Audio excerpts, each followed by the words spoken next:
Hello, today I would like to present you how to resolve issue that I've got while trying to install Mac OS on this absolutely beautiful vintage Apple PowerBook G4.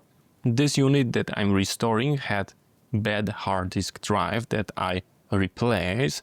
I insert our installed DVD and go to this screen that allows you to select hard disk drive to install the operating system. And as you can see, I've got this exclamation mark. So what I try to do, and what was like the most obvious way to resolve it, because I've got installed their Windows operating system, I go to the disk utility, I select my drive, I go to the erase, I selected here macOS extended, and I hit erase just like that.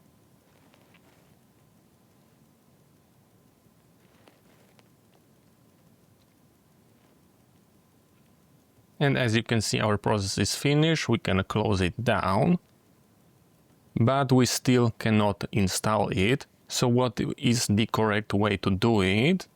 We are opening our disk utility. We select our drive. We go to the partition. We select here one partition. We go to the options. And we are selecting Apple partition map. We are hitting OK. And in that screen we've got our macOS extended, which is correct. And we are putting name. And we put G4. We hit apply.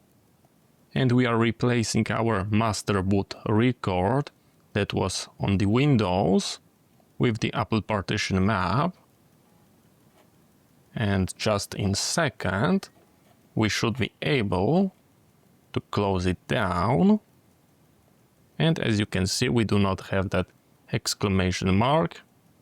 And we can continue. And as you can see, it is working just fine. So thank you very much for watching. I hope you find that interesting. See you next time and bye bye.